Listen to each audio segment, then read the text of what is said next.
Bienvenue pour cette leçon 4 sur la crainte de Dieu. Donc on est en train d'avancer dans notre cours. Je vous rappelle, on a vu d'abord un certain nombre de définitions de différents types de crainte, de ce qu'est la crainte de Dieu. Et puis on a vu pourquoi la crainte de Dieu dans la leçon 2. Et dans la dernière leçon, on a parlé des bénéfices et des motivations par rapport à la crainte de Dieu, et on a vu particulièrement que notre motivation devrait être de vouloir honorer le Seigneur, de vouloir lui plaire, de vouloir répondre à son amour, à sa grâce, à sa bonté, et de ne pas entacher, limiter notre relation avec lui, ni sa manifestation, la révélation de ses plans, de sa gloire, de sa puissance dans nos vies. Donc c'est quelque chose qui est dans une démarche d'amour, qui est le fruit de notre communion avec le Seigneur, et c'est quelque chose qui vraiment fait partie d'un tout et de notre élan vers Dieu. Ce n'est pas juste comme quelque chose d'extérieur et qu'on veut éviter des conséquences si on ne fait pas la bonne chose, mais c'est vraiment un élan de notre être entier par rapport à la relation, la communion, l'amour que nous avons pour Dieu parce que Dieu nous a aimés, et cette volonté de lui plaire, de le servir, parce que la crainte de Dieu nous amène à nous détourner du mal. La crainte de Dieu produit des choses merveilleuses dans nos vies. C'est ce que nous avons observé dans la dernière leçon. Et j'avais conclu en faisant la transition avec cette leçon d'aujourd'hui pour connaître vraiment la vie abondante, puissante, glorieuse avec le Seigneur. Eh bien, nous avons besoin d'abord et surtout de le connaître lui. Et en fait, la crainte de Dieu, c'est relié avec le fait de connaître Dieu. La crainte de Dieu est liée avec le fait de connaître Dieu. Donc on va passer un peu de temps à partir de maintenant dans ce cours sur connaître Dieu. On veut voir qu'est-ce que la Bible dit, on veut vraiment prendre conscience. Et plus nous apprenons à le connaître, et c'est la démarche de toute notre vie finalement, parce que le connaître, ce n'est pas juste savoir des choses à son sujet, mais le connaître, c'est faire un avec lui, c'est à travers la relation, la communion, c'est nous laisser façonner à son image, c'est vivre concrètement et véritablement sa présence, sa puissance, sa gloire, son œuvre, c'est arriver au point où nous faisons un avec lui jusqu'à ce que cela s'accomplisse parfaitement dans les temps qui viendront et que nous soyons complètement semblables à celui qu'il est, que nous soyons métamorphosés, transformés, et jusqu'à le rejoindre et vivre avec lui pour l'éternité. Mais déjà sur la terre, nous avons besoin de la crainte de Dieu, et pour marcher dans la crainte de Dieu, nous avons besoin de le connaître. Alors, on va commencer par une lecture dans le livre des Actes, Acte 17 et au verset 23. Acte 17, 23.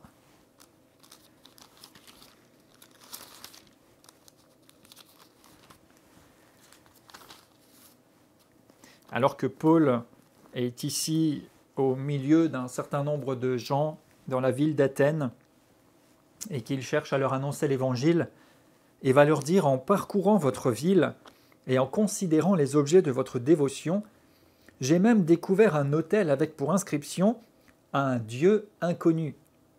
Ce que vous révérez sans le connaître, c'est ce que je vous annonce. Le Dieu qui a fait le monde et tout ce qui s'y trouve, étant le Seigneur du ciel et de la terre, n'habite point dans des temples faits de mains d'hommes, il n'est point servi par des mains humaines comme s'il avait besoin de quoi que ce soit, lui qui donne à tous la vie, la respiration et toutes choses. Donc ici, on voit qu'il y a des gens qui adoraient, qui cherchaient un Dieu inconnu, mais nous adorons ce que nous connaissons, nous pouvons connaître Dieu, il veut se manifester à nous. Il dit au verset 27, il a voulu qu'il cherche le Seigneur, qu'il s'efforce de le trouver en tâtonnant, bien qu'il ne soit pas loin de chacun de nous, car en lui nous avons la vie, le mouvement et l'être. Donc Dieu veut qu'on cherche, qu'on apprenne à le connaître, alors qu'il n'est pas loin de nous. Il est proche, il est accessible, mais nous avons besoin de le connaître. Et il dit ici, vous révérez quelque chose que vous ne connaissez pas. Et je vous rappelle que la crainte de Dieu, c'est un profond respect qui s'exprime par le fait qu'il soit notre référence, qu'il est notre préférence, que nous ayons pour lui de la déférence et de la révérence. Et nous pouvons d'autant plus le vivre et l'expérimenter à mesure que nous le connaissons. Il veut que nous le connaissions, il veut se révéler à celui qui le cherche. Alors nous voulons être ceux qui le cherchons pour le connaître de plus en plus et voir cette crainte de Dieu grandir à mesure que nous le connaissons. Vous savez, il y a des gens, plus vous apprenez des choses à leur sujet, vous découvrez certains aspects et ça vient vous inspirer un respect parce qu'il y a des choses qui, comme on dit parfois, imposent le respect. Eh bien, plus nous connaissons Dieu, et il est plus que digne de tout notre respect, et bien plus, mais plus nous apprenons à le connaître, et plus ça va faire grandir cette conscience, cette crainte de Dieu. Qu'un Dieu si grand, si puissant, si infini, s'intéresse à nous personnellement, prenne soin de nous, nous ait sauvés et veuille nous utiliser, ça vient inscrire, ça vient amener la conscience de ça. Et vous savez certainement des choses à propos de Dieu, mais mon cœur et ma prière, c'est que vous puissiez connaître de plus en plus Dieu en vivant réellement une communion réelle, intense, en ayant un vrai vécu avec Jésus-Christ glorifié, parce qu'il veut se manifester à vous. Et plus vous apprenez à le connaître, et plus cette crainte de Dieu aussi est une réalité dans votre vie, et plus vous pouvez inspirer cette crainte de Dieu dans votre environnement. Et vous savez, Dieu a voulu se faire connaître, et pour se faire connaître, il a créé les cieux et la terre, qui sont la manifestation de sa puissance, sa sagesse, son pouvoir et de son infini. Et regardez par exemple au psaume 19 et au verset 1er. Psaume 19.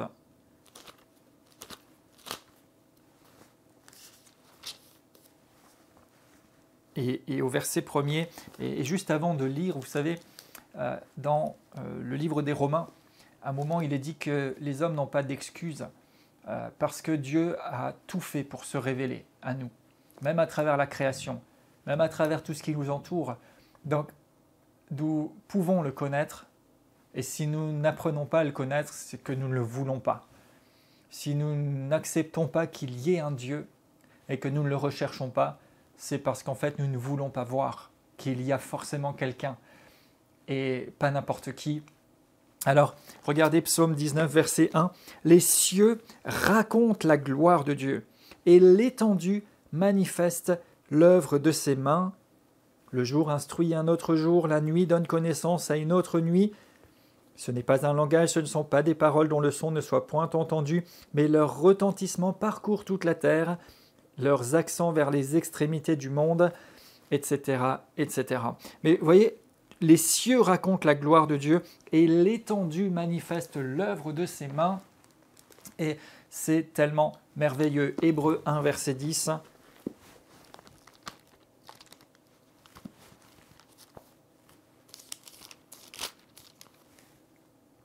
Il dit « Seigneur, tu as au commencement fondé la terre, les cieux sont l'ouvrage de tes mains. » Donc Dieu, à travers le fait qu'il ait créé les cieux et la terre, ça raconte sa gloire, ça raconte l'œuvre de ses mains.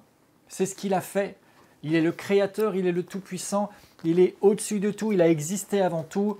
Je vous rappelle, on avait observé déjà certains de ces aspects sur le fait que Dieu était avant toute la création, que dans les temps éternels déjà il était là, et puis il a ordonné, les choses ont existé. Mais les cieux, l'étendue raconte sa gloire. Et vous savez, quand on parle des cieux, quand on parle du ciel, il n'y a pas que l'univers tel que nous voyons, bien qu'il soit déjà énorme. Et au fil des siècles, l'homme a dû découvrir qu'il y avait d'autres terres que celles qu'il connaissait. Et puis ensuite, on a découvert toute la Terre. Et puis on a découvert des planètes. Et il y a notre galaxie dans laquelle nous vivons, mais il y a l'univers tout entier. Et c'est quelque chose d'extraordinaire. Je ne sais pas, pensez à des choses comme, par exemple, la vitesse de la lumière, à laquelle des choses peuvent se déplacer. Pensez à des choses comme le nombre d'étoiles, le nombre de planètes, le nombre de galaxies. Le fait que tout ça fonctionne, soit correctement coordonné. À la vitesse à laquelle des choses peuvent se déplacer. Au temps tel qu'il peut être mesuré dans différentes mesures. Et vous savez, il y a encore d'autres galaxies que la nôtre. Et en fait, la Terre, c'est juste une toute petite chose au milieu de l'étendue, comme il est dit ici, que Dieu a créé. Et on dit que les scientifiques découvrent encore régulièrement de nouvelles étoiles et continuent d'explorer des choses dans l'infini céleste. Et on a lieu de dire l'infini céleste. Et Dieu a créé tout ça pour révéler sa grandeur, sa puissance, son infinité. Il a créé au-delà même de ce que nous sommes capables aujourd'hui encore de mesurer. Vous vous rendez compte quand même, depuis le temps, on continue de découvrir des choses qu'on n'avait même pas encore vues, qui dépassent notre planète, même notre galaxie, même notre système solaire est tellement au-delà. Ça raconte la gloire et la grandeur de Dieu. Et devant tout ça, franchement, quand le psalmiste dit « Mais qu'est-ce que l'homme éternel pour que tu le considères ?» Waouh! Est-ce que vous avez déjà eu cette réflexion? Mais qu'est-ce que je suis, moi, dans toute cette création, dans tout cet univers? Et Dieu s'intéresse personnellement à chacun. Et Dieu connaît, comme c'est écrit quelque part, le nombre de cheveux qu'il y a sur votre tête. Et le psalmiste de dire, Seigneur, tu sais quand je me couche, quand je me lève, tu sais quand je m'assieds. Tu connais les pensées de mon cœur. Dieu connaît tout de chacun individuellement, alors qu'il y a toute cette infinie splendeur, cette étendue. Oui, Dieu a créé tout ça comme manifestation de qui il est. Dieu a aussi créé tout cela parce qu'il attend en retour l'honneur, la gloire, la louange qui lui sont dues. Psaume 148, verset 1.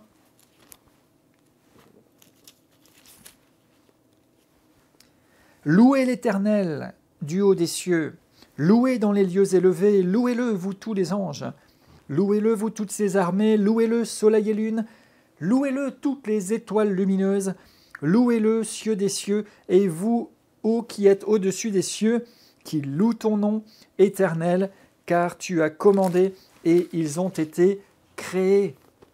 Tu les as affermis pour toujours à perpétuité, tu as donné des lois qui ne seront plus point violées. Louez l'Éternel du bas de la terre, monstres marins sous les abîmes, feu et grêle, neige et brouillard, vent impétueux qui exécutait ses ordres, montagnes et collines, arbres fruitiers, tous les cèdres, animaux et bétail, reptiles et oiseaux, rois de la terre et tous les peuples, princes et juges de la terre, jeunes hommes et jeunes filles, vieillards et enfants, qu'ils louent le nom de l'Éternel, car son nom seul est élevé. Sa majesté est au-dessus de la terre et des cieux. Il a relevé la force de son peuple, sujet de louange pour tous les fidèles, pour les enfants d'Israël, du peuple qui est près de lui. Louez l'Éternel. Et il y a ainsi nombreux psaumes qui appellent à louer l'Éternel et à ce que toute création loue l'Éternel. Même ce qui est au-dessus des cieux, ce qui est au-dessus des cieux des cieux.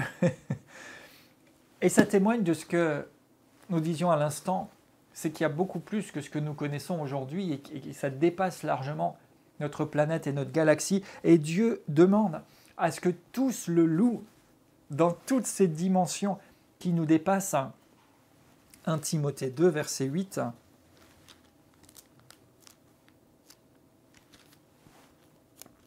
« 1 Timothée 2, 8.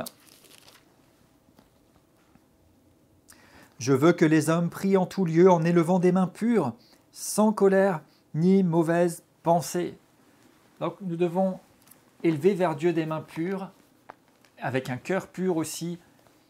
Philippiens 2 nous parle de travailler à notre salut avec crainte et tremblement, nous l'avons évoqué dans la leçon 2. Il nous est parlé aussi régulièrement dans la Bible de la fidélité, de la loyauté que nous devrions exprimer envers le Seigneur. Hébreux 2, verset 1.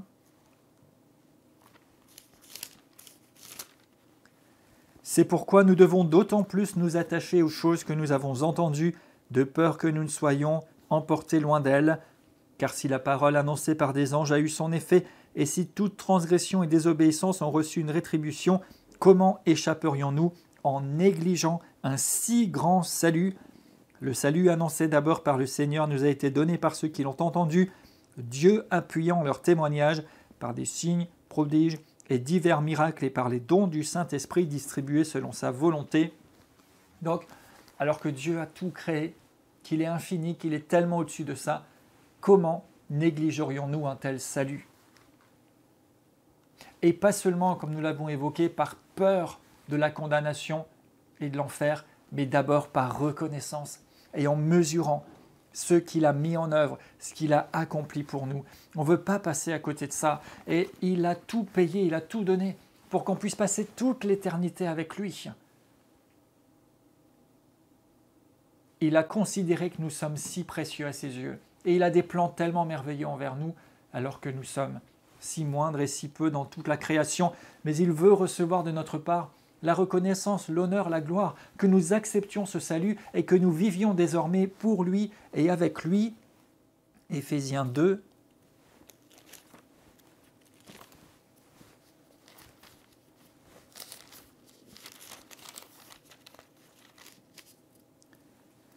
Vous étiez morts par vos offenses et par vos péchés, dans lesquels vous marchiez autrefois, selon le train de ce monde, selon le prince de la puissance de l'air, de l'esprit qui agit maintenant dans les fils de la rébellion.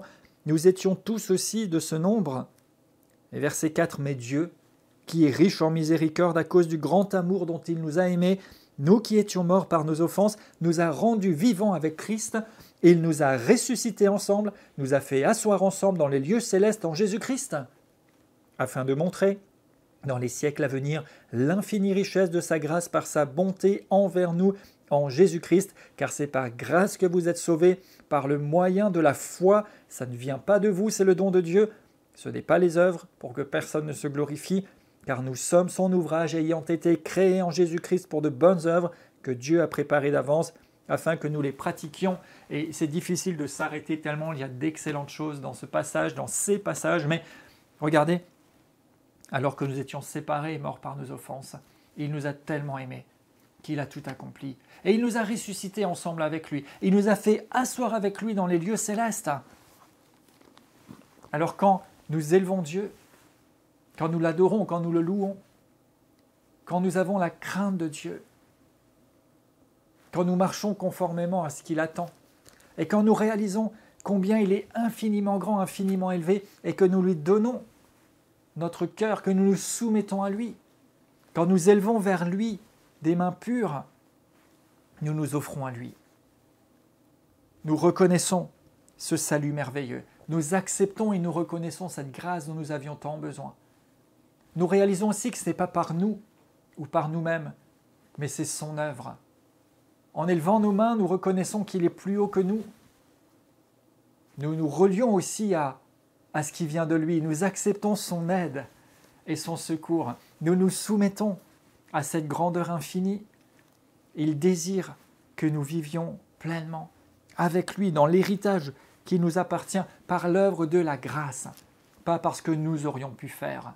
C'est pour ça que oui, il y a des effets visibles, des manifestations, un comportement, une manière de vivre, un style de vie, des actes, des choses que nous pourrions poser, mais nous n'en parlerons que vers la fin de ce cours, parce que avant de chercher qu'est-ce que je peux faire ou qu'est-ce que je dois faire par rapport à la crainte de Dieu, c'est d'abord d'installer cette véritable position et conscience de qui est Dieu, à travers le fait de connaître Dieu. Et quand je prends conscience et que j'ai alors une juste motivation qui m'anime en moi, je veux le craindre parce que je sais que c'est par sa grâce, par sa puissance que je vis, parce que je sais qu'il a établi des plans pour moi, parce que ce Dieu infini, éternel, s'est intéressé à mon cas, eh bien je comprends aussi et je réalise que ce n'est pas les actes que je vais poser en eux-mêmes, mais en fait, les actes que je vais poser, mes attitudes, mon comportement, ce que je vais faire, la manière de vivre, la manifestation visible de la crainte de Dieu dans ma vie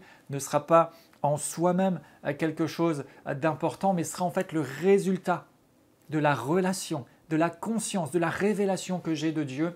Alors ça découle naturellement, c'est ce fruit.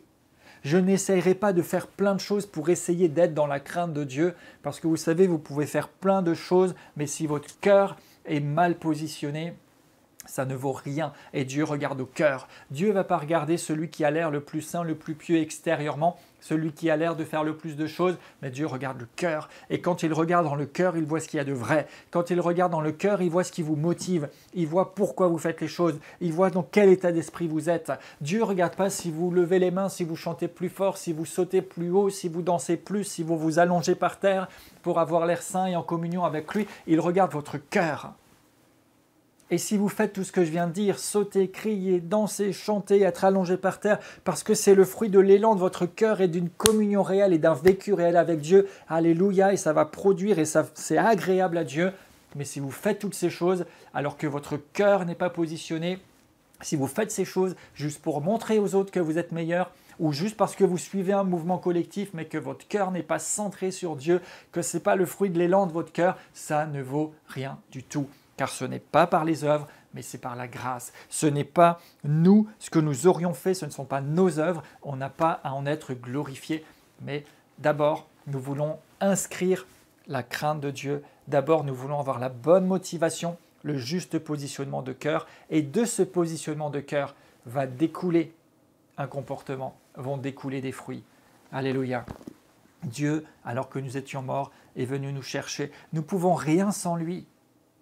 Et c'est quand nous réalisons ça, quand nous réalisons, et plus nous réalisons, que ce n'est pas ce que je fais, ce n'est pas ce qui vient de moi qui va faire la différence, mais en fait c'est d'abord parce que lui vit en moi, parce que je me laisse transformer à son contact, que ça va produire quelque chose. Donc mes actes sont la conséquence, le résultat, le fruit. Ils ne sont pas la source, ils ne sont pas le moyen d'accès. Le moyen d'accès, ce n'est pas les actes, le moyen d'accès, c'est le cœur. C'est un esprit humble, c'est un esprit qui dépend de Dieu. Et si je dépends de Dieu, alors de mon esprit vont couler des impulsions, des directions qui vont engendrer des actes qui vont être inspirés de Dieu. Mais ce n'est pas parce que je fais quelque chose que je deviens, c'est parce que je suis devenu que j'agis conformément. Alléluia, ce n'est pas parce que je fais quelque chose que je deviens, mais c'est parce que je suis devenu que j'agis conformément. Plus vous devenez conforme à son image, plus vous grandissez dans la connaissance de Dieu, sa ressemblance, son contact, sa crainte, sa communion, et plus vous allez agir conformément à ça. Plus vous choisissez la crainte de Dieu, ce profond respect qui fait qu'il est votre référence, qu'il a votre préférence. Vous avez pour lui de la déférence et de la révérence. Alléluia, alléluia, alléluia. Jean 15, verset 5. Écoutons Jésus.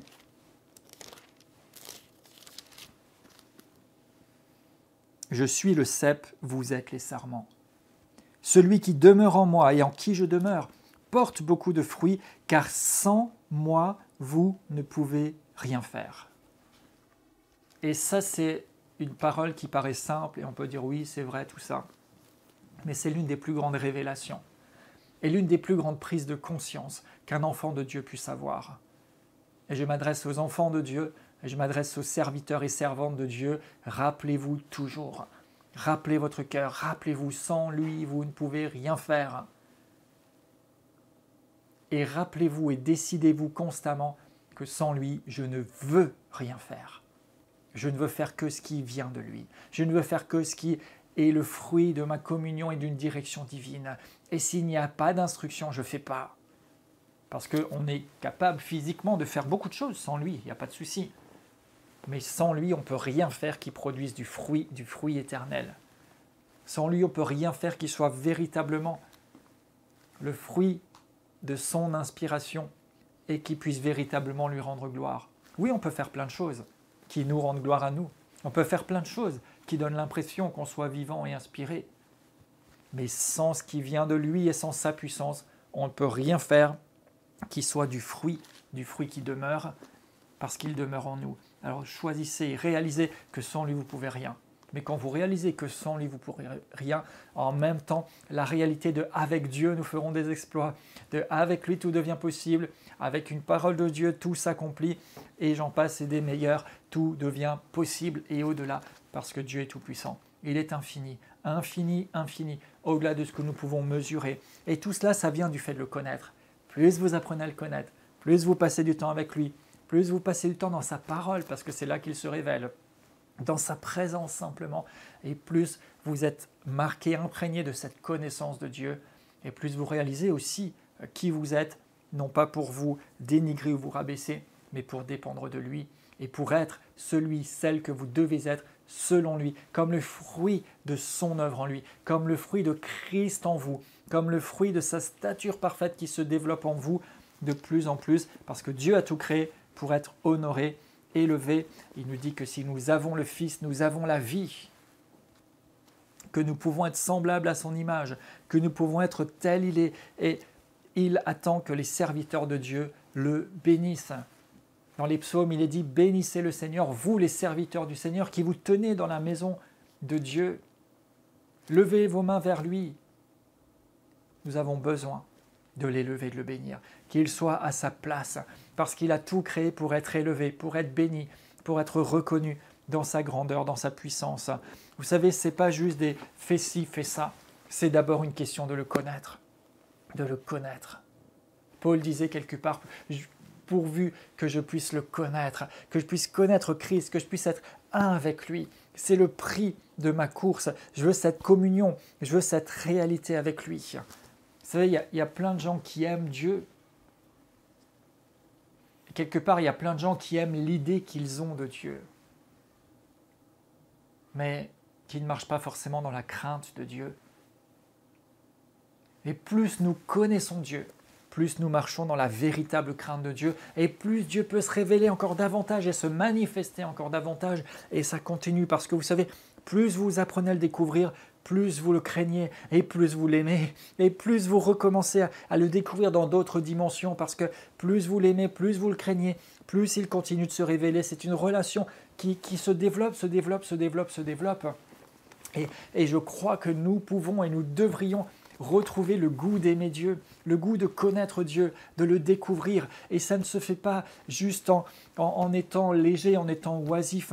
Ça ne se fait pas juste en disant « Merci Seigneur, j'ai reçu le salut, tu es un Dieu grand, tu es bon, alléluia, amen » et on passe à autre chose. Mais ça se fait dans une recherche, dans une communion, dans une intense relation et qui nous amène à grandir dans sa connaissance et dans la crainte de Dieu.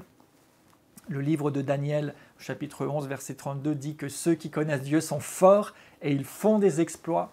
La connaissance de Dieu, ça produit des choses extraordinaires. Et il nous faut le chercher. Regardons Proverbe 2, verset 1er.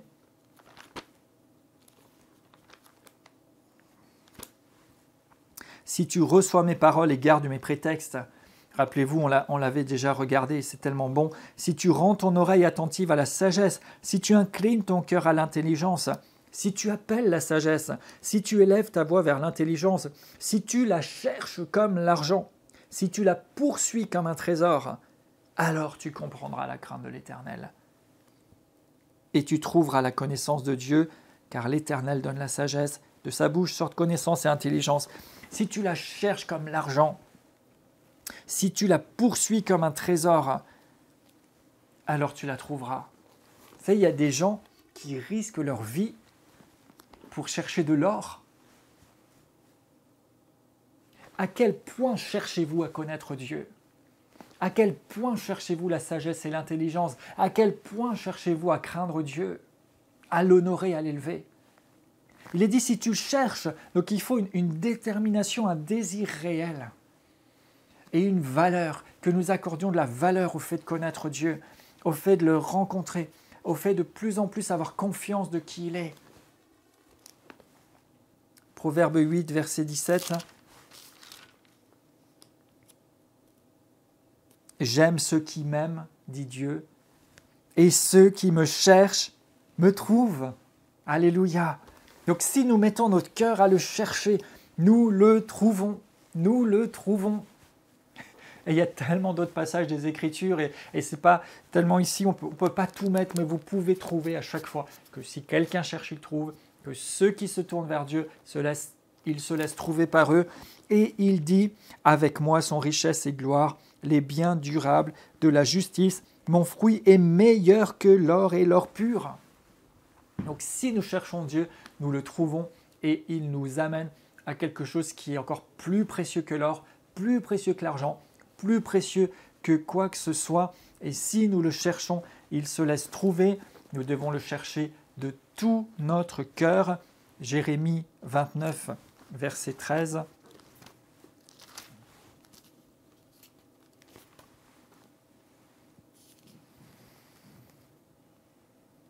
Vous m'invoquerez et vous partirez, vous me prierez, je vous exorcerai, vous me chercherez et vous me trouverez. Si vous me cherchez de tout votre cœur, je me laisserai trouver par vous, dit l'Éternel. » Alors oui, si nous cherchons Dieu de tout notre cœur, il se laisse trouver, il se révèle et nous pouvons le connaître de plus en plus, de mieux en mieux. Regardons 1 Chronique, verset 28. 1 Chronique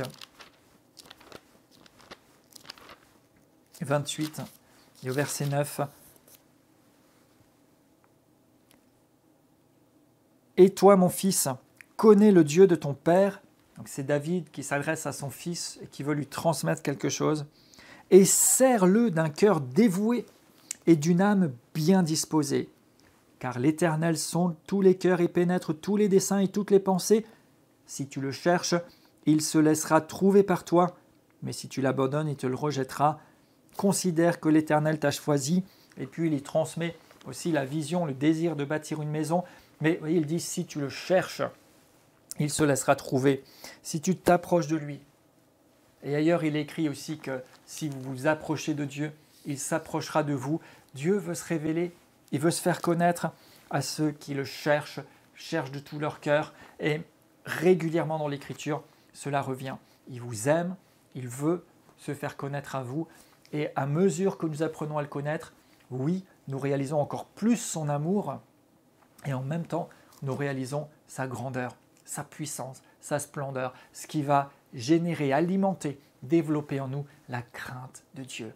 La crainte de Dieu. Psaume 119.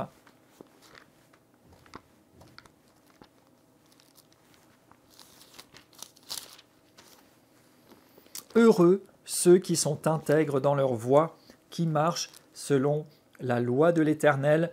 Heureux ceux qui gardent ses prétextes et qui le cherchent de tout leur cœur, qui ne commettent pas d'iniquité, qui marchent dans ses voies. Donc heureux, heureux, heureux. Heureux qui? Ceux qui sont intègres, qui marchent selon la loi de Dieu, qui gardent ses préceptes, qui le cherchent de tout leur cœur. Pourquoi? Parce que de plus en plus vous le connaissez. Et alors, comme je le disais, vous n'essayez pas juste d'observer une loi comme quelque chose d'extérieur à vous, mais vous observez et vous produisez un fruit agréable comme conséquence de votre communion avec Dieu, de votre révélation du Seigneur, de votre croissance dans la relation et la communion. Josué, chapitre 1 et au verset 8. Que ce livre de la loi ne s'éloigne point de ta bouche, médite-le jour et nuit pour agir fidèlement selon ce qui est écrit, car c'est alors que tu auras du succès dans tes entreprises, c'est alors que tu réussiras.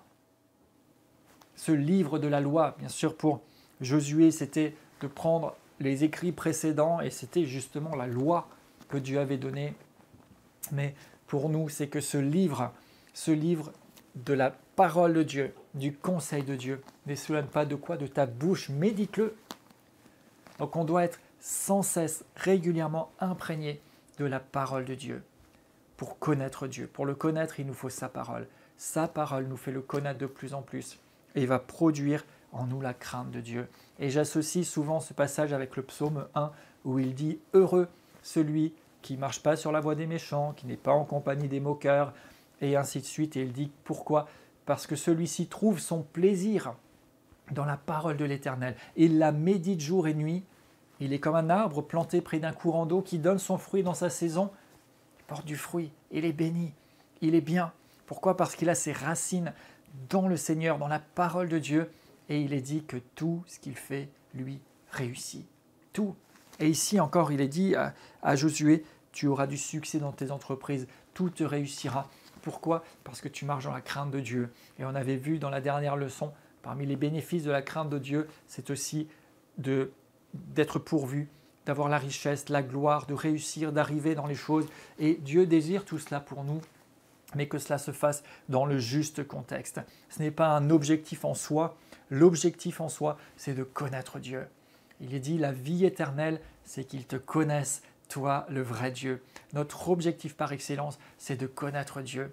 Mais alors tout autour, il y a des effets collatéraux qui vont se faire, parce que plus vous le connaissez, plus vous vivez dans cette relation intense et puissante avec lui, plus vous connaissez sa parole et vous vous y conformez, plus vous vivez dans sa présence, plus vous laissez le Saint-Esprit vous révéler Christ et vous parler et témoigner à votre esprit, plus vous êtes dans cette dynamique et plus ça produit la crainte de Dieu, et plus vous craignez Dieu et plus vous voyez sa gloire dans votre vie, et plus vous voyez la transformation, la métamorphose de votre être entier, et plus vous êtes dans la démarche qui va vous rendre conforme à Christ, cette démarche qui va vous rendre conforme pour pouvoir emprunter la route nouvelle et vivante qu'il a inaugurée vers le Père, cette route qui vous amène dans le sanctuaire plus élevé, cette route qui vous amène à vivre les réalités plus grandes, plus élevées, cette route qui vous amène à connaître Christ et Christ glorifié, et qui fait que nous restons et nous sommes dans la démarche de ce qu'il a pour nous.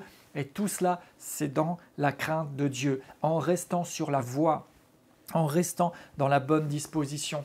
Parce que sinon, nous risquons trop de choses et trop d'accidents de parcours arrivent. Parce que les gens prennent un certain chemin, parce que des gens peut-être apprennent et appliquent certains principes, et des principes spirituels qui vont fonctionner, parce que ce sont des principes, mais dont les fruits sont souvent amers, voire terribles, avec des conséquences tristes, désastreuses, des gens qui sortent du chemin, des gens qui se détournent. Pourquoi ? Parce que ce qu'ils ont fait était juste la pratique de quelque chose avec les motivations qui étaient les leurs. Je ne suis pas là pour en décider ou en juger, mais en tout cas, ce n'était pas le fruit, ce n'était pas l'effet, ce n'était pas né de la relation puissante et de la connaissance de Dieu, et donc il manquait la crainte de Dieu. Vous savez, la crainte de Dieu, ça va vous sécuriser, ça va vous sécuriser, ça va vous sécuriser. Dans les temps qui viennent, dans le mouvement que Dieu fait, il nous faut une crainte de Dieu. Crainte de Dieu profonde pour nous sécuriser, pour ne pas risquer de nous attirer vers nous certaines choses, pour ne pas risquer de sortir de la voie parce que nous serions comme troublés ou déboussolés. Vous savez, il y a des mouvements de Dieu puissants qui peuvent nous troubler humainement.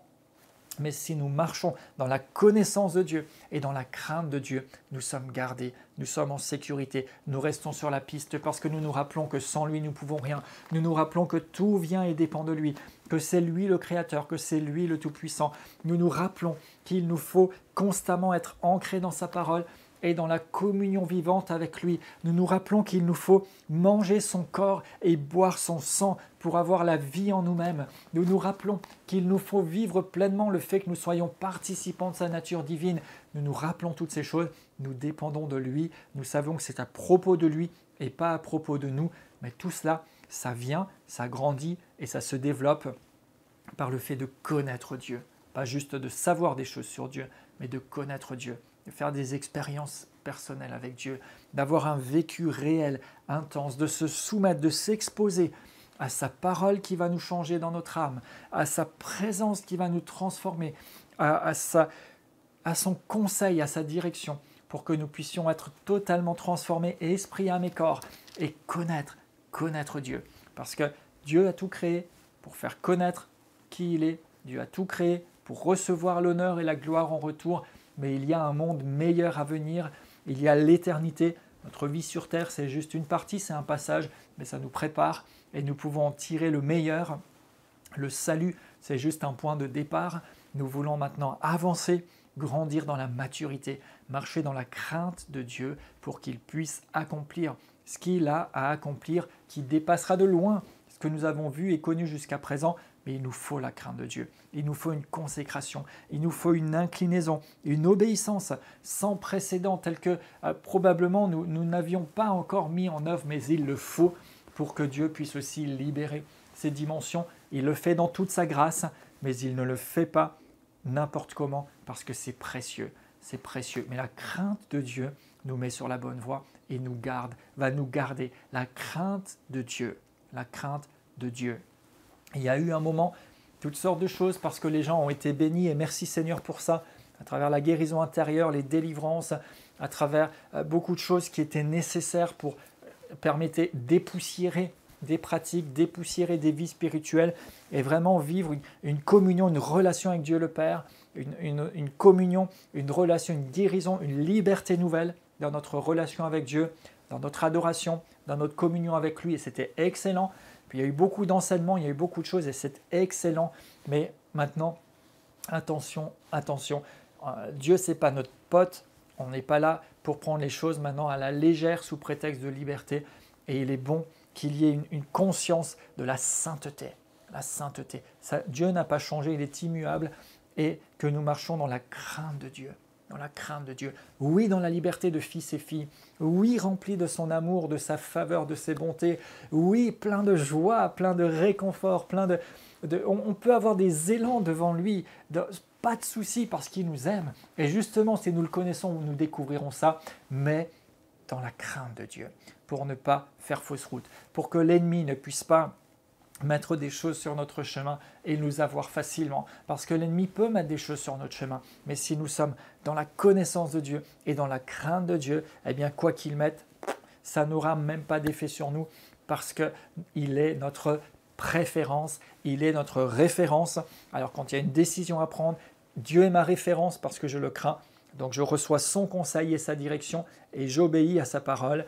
Il a ma préférence. Donc même s'il y a quelque chose d'alléchant, humainement, charnellement, qui se présente, s'il y a quelque chose d'alléchant même avec un déguisement spirituel qui se présente, ma préférence sera toujours pour le Seigneur, pour la sainteté, pour la communion intense et la relation que j'ai avec lui. Alors si jour après jour, je demeure dans sa parole, je demeure dans sa présence, je demeure dans une communion réelle et vivante avec lui, il a ma préférence, eh bien les autres choses qu'il va y avoir sur le chemin ne vont même pas m'intéresser, je ne vais pas m'y détourner parce qu'il a ma préférence et j'ai pour lui de la déférence et de la révérence par-dessus tout. Alléluia. Donc c'est bon de rester dans cette démarche et pour grandir dans la crainte de Dieu, connaître Dieu, connaître Dieu. Éphésiens 1, 17.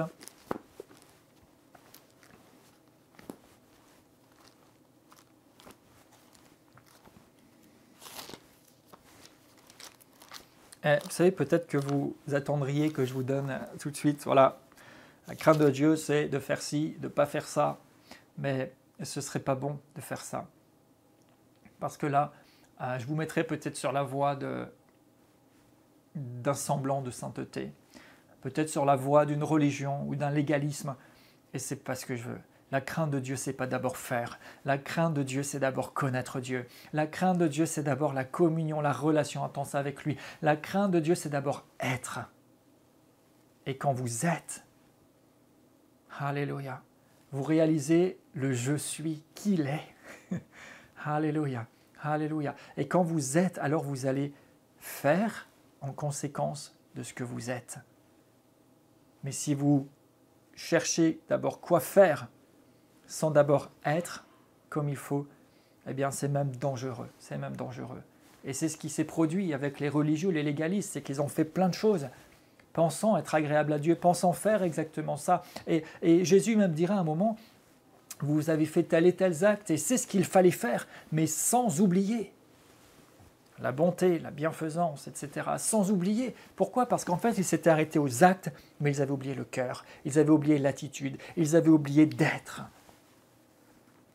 Mais si d'abord nous connaissons Dieu, nous soignons la communion avec lui, nous grandissons dans la conscience de qui nous servons, de qui nous a sauvés, de la rédemption qui nous appartient et de la merveille et la puissance de l'appel et de la destinée qu'il a pour nous, eh bien de là va naître l'authentique crainte de Dieu et cette authentique crainte de Dieu va se manifester de différentes manières mais qui seront le fruit d'une réalité et Dieu va pouvoir manifester sa gloire parce qu'il saura. Et lui, il sait ce qu'il y a en nous. Il sait ce qu'il y a en nous. Et il use de beaucoup de grâce pour pouvoir quand même se manifester et agir d'une certaine façon. Mais il peut le faire avec plus de puissance et de liberté quand il sait par quoi nous sommes passés, que nous avons été transformés. Et c'est merveilleux. Éphésiens 1, 17.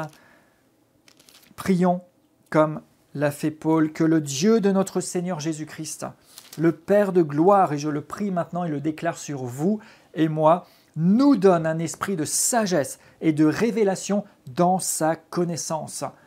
Et c'est quelque chose qui est nécessaire, que nous ayons une révélation, une sagesse dans sa connaissance, que nous le connaissions véritablement, que nous puissions avancer et grandir avec lui. Et l'Écriture abonde encore de différents passages dans ce sens. Colossiens 1.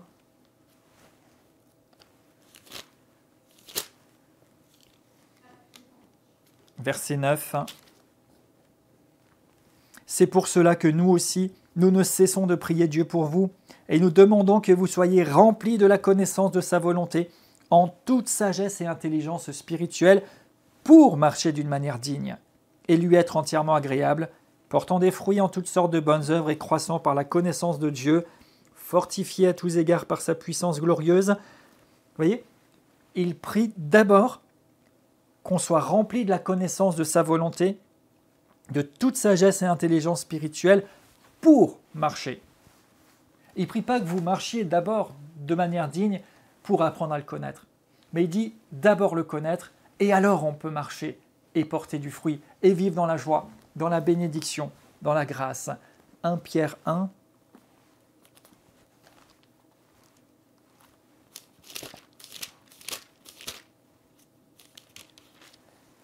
Verset 16. Puisque celui qui vous a appelé est saint, verset 15, soyez saints dans votre conduite, selon qu'il est écrit, vous serez saints car je suis saint. Et si vous invoquez comme Père celui qui juge selon l'œuvre de chacun sans favoritisme, conduisez-vous avec crainte pendant le temps de votre séjour sur la terre. Vous savez que ce n'est pas par des choses périssables, par l'argent ou l'or que vous avez été rachetés de la vaine manière de vivre que vous aviez hérité de vos pères, mais par le sang précieux de Christ. Donc ici encore, il nous dit d'être saint comme Dieu est saint et que cela va se traduire dans notre conduite. Donc plus nous cherchons à le connaître, plus nous prenons conscience de qui il est et plus cette crainte de Dieu va prendre place et grandir en nous. Donc je prie sur vous, je déclare au nom de Jésus que vous grandissez dans la connaissance de Dieu. J'appelle à se lever, à se réveiller en vous une soif, une faim, un désir de connaître Dieu. Pas juste de faire des choses, mais d'abord de le connaître, que vous soyez transformés par la connaissance du Seigneur Jésus-Christ, de Dieu notre Père, par l'action du Saint-Esprit, pour que vous puissiez véritablement prendre conscience d'une manière toute nouvelle et plus que jamais de qui il est et marcher dans la crainte de Dieu et recevoir la pleine manifestation de ses plans, projets et de sa gloire dans votre vie et dans votre environnement. Au nom de Jésus, Amen. On se retrouve à la prochaine leçon où on parlera de différents attributs de Dieu.